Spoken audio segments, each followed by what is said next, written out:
যে প্রশ্নটা হচ্ছে যে আমরা তো মুসলিম, তাই না? আমরা কোরআন শরীফ এটিও মানি, শেষ নবী হযরত মুহাম্মদ সাল্লাল্লাহু আলাইহি সাল্লাম তাকে অনুসরণ করি, কিন্তু এখানে আমরা মুসলমানদের এত মানে কি বলে এটা, বিভক্ত কেন দলের? জি জি ভাই, আপনার প্রশ্নের জন্য ধন্যবাদ। আমি প্রশ্নটা নিয়ে মৌলানা আব্দুল আউয়াল খান চৌধুরী সাহেবের কাছে যাব। একই রকমের প্রশ্ন আরেকজন বোন করেছেন যে যে বিভিন্ন ধরনের যে দল দল এবং মতভেদের কথা হাদিসে উল্লেখ আছে, সেটারও ব্যাখ্যা কি? তো আমি আপনার কাছে দুইটা প্রশ্নই রাখতে চাই। দুটো উত্তর হচ্ছে, শেষ যুগের লক্ষণ প্রকাশিত হয়েছে, ভবিষ্যৎবাণী ছিল যে ভাগ হবে, এত ভাগে বিভক্ত হবে মুসলমানরা, আর সেই ভবিষ্যৎবাণী পূর্ণ হওয়া অবশ্যম্ভাবী ছিল, তাই পূর্ণ হয়েছে। এটা হলো একটা উত্তর। আর এই যে ভাই প্রশ্ন করলেন আমাদেরকে যে আমরা তো কোরআন মানি, শেষ নবীকে মানি এবং যা যা শিক্ষা আছে সবই মানি, তাহলে এত বিভক্তি কিসের? একদম সঠিক প্রশ্ন করেছেন আপনি। কোর্স ঠিক আছে, যে কোর্স নির্ধারিত হয়েছে আল্লাহর পক্ষ থেকে সেটা আপনাদের সামনে রাখা আছে, শিক্ষক ঠিক নাই। এটা যে পড়াবে সেই যোগ্যতা সম্পন্ন ব্যক্তি নাই।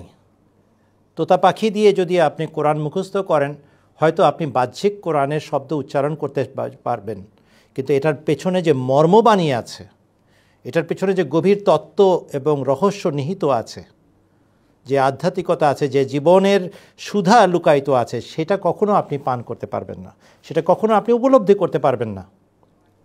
দয়া করে এই কথা ভালো করে মনে রাখবেন। আল্লাহ তাআলা ঘোষণা করেছিলেন কোরআন অবতীর্ণ করা, তাকে নিরাপত্তা প্রদান করা, বাহ্যিক অক্ষরগুলোকে সংরক্ষণ করা সব আমার দায়িত্ব। হে মুহাম্মদ সাল্লাল্লাহু আলাইহি ওয়াসাল্লাম, তুমি তাড়াহুড়া করো না, আমি তোমাকে শেখাবো এবং আমি এটা নিরাপত্তা বিধান করব, সংরক্ষণের দায়িত্ব আমার। সুম্মা ইন্না আলাইনা বায়ানা, এবং এটার ব্যাখ্যা বিশ্লেষণ জানানো এবং শেখানো সেটাও আমারই দায়িত্ব। আর শেষ যুগে যখন সারা বিশ্ব এক বসতির মতো হয়ে যাবে, তখন বিশ্বনবীকে বিশ্বনবীর শিক্ষার অধীনে সমস্ত জগৎকে একত্র করার জন্য ইমাম মাহদী আলাইহিস সালাম আসবেন। তিনি এসে রাসূলুল্লাহ সাল্লাল্লাহু আলাইহি ওয়াসাল্লামের শিক্ষার আলোকে যে ব্যাখ্যা বিশ্লেষণ কোরআনের প্রদান করবেন, যে ব্যাখ্যা এবং বিশ্লেষণ সুন্নতে রাসূল সাল্লাল্লাহু আলাইহি ওয়াসাল্লামের উপস্থাপন করবেন, যে ব্যাখ্যা এবং বিশ্লেষণ সহিহ হাদিসের উপস্থাপন করবেন, সেটাই হবে সঠিক ইসলাম। হাকামান আদালান হবেন আগমনকারী মহাপুরুষ। কার বাণী? হযরত মুহাম্মদ মুস্তাফা সাল্লাল্লাহু আলাইহি ওয়াসাল্লামের বাণী।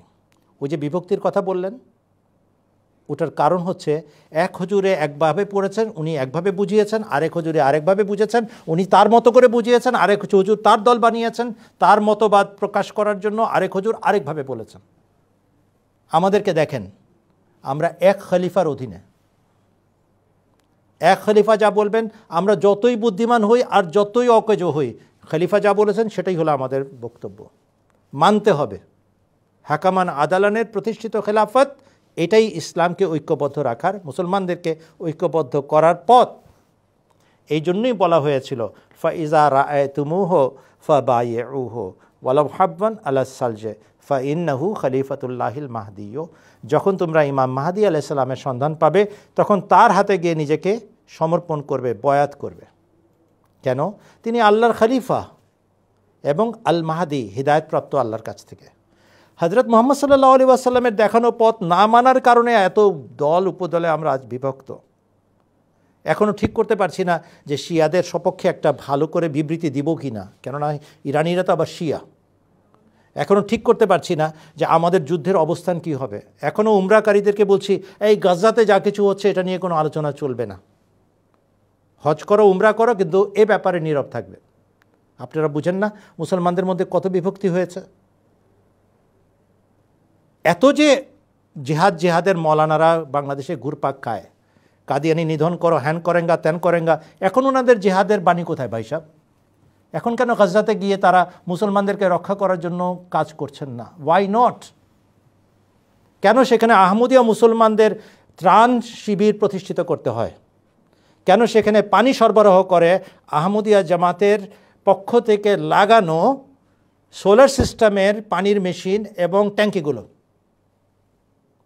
কেন সেখানে খাদ্য সরবরাহ করে আহমদিয়া জামাতের ত্রাণের ব্যবস্থাপনার অধীনে একটি বিরাট দল? কেন সেখানে শহীদের পর শহীদ হচ্ছেন আহমদিয়া জামাতের সদস্যরা? এখন আপনাদের জিহাদের চেতনা কই?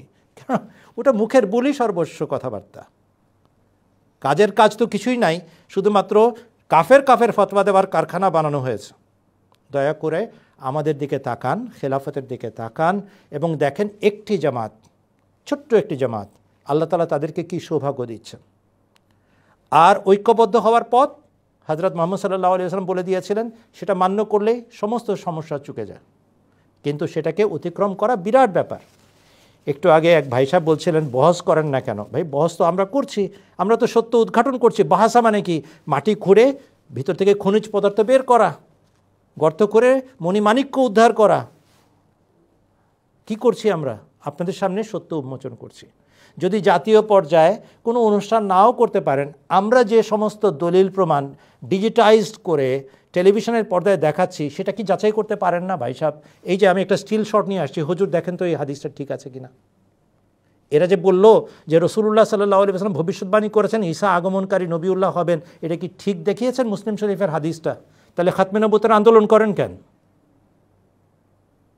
কেন আপনারা ওইটা দেখান না যে রাসূলুল্লাহ সাল্লাল্লাহু আলাইহি ওয়াসাল্লাম কোনো পীরের হাতে বয়াত করতে পারলেন বলেন নাই, ইমাম মাহদী আলাইহিস সালামের হাতে বয়াত করতে বলেছেন। এই হাদিসটা যা তারা দেখাচ্ছে, এটা কি সঠিক? তিনি খলিফাতুল্লাহ হবেন, এটা কি সঠিক? যদি সঠিক হয় তাহলে আন্দোলন করেন কেন আহমদীদের বিরুদ্ধে? এখন গিয়ে কেন ইসরায়েলের বিরুদ্ধে যুদ্ধে অংশগ্রহণ করেন না দৈহিকভাবে? এই জন্য করেন না যে আপনারা খুব ভালো করে জানেন যে এটা আমাদের ব্যবসা বাণিজ্যের জন্য স্লোগান সর্বস্ব একটা কার্যক্রম। রোহিঙ্গাদেরকে যখন আপনাদের উদ্বাস্তু বানিয়ে বাংলাদেশের মাটিতে ঠেলে দিয়েছিল, তখন বর্তমান সরকার প্রধান তাদেরকে আশ্রয় দিয়েছিলেন। রোহিঙ্গাদের অত্যাচার অনাচারের বিরুদ্ধে আপনারা যতগুলো আন্দোলন করেছেন সব ঢাকা ভিত্তিক, একটাও মিয়ানমারের দিকে আপনারা অভিযান চালান নাই। কেন ভাই সাহেব? এতদিন যে জিহাদ করলেন, এখন জিহাদ গেল কোথায় আপনাদের? এই জন্য আমি কথাগুলো বলতে বাধ্য হলাম যে বাংলাদেশের মুসলমান খুব সরল মনা ধর্মপ্রাণ মানুষ, তাদেরকে বোকা বানিয়ে রেখেছে মোল্লার দল। দয়া করেন এবং খাঁটি ইসলাম চর্চা করেন, যে ইসলাম কোরআন শরীফে নিহিত, যে ইসলাম হযরত মুহাম্মদ মুস্তাফা সাল্লাল্লাহু আলাইহি ওয়াসাল্লামের পবিত্র জীবনীতে নিহিত, যে ইসলাম সহি হাদিস শরীফের মাঝে নিহিত। আল্লাহ তাআলা আমাদেরকে তৌফিক দিন।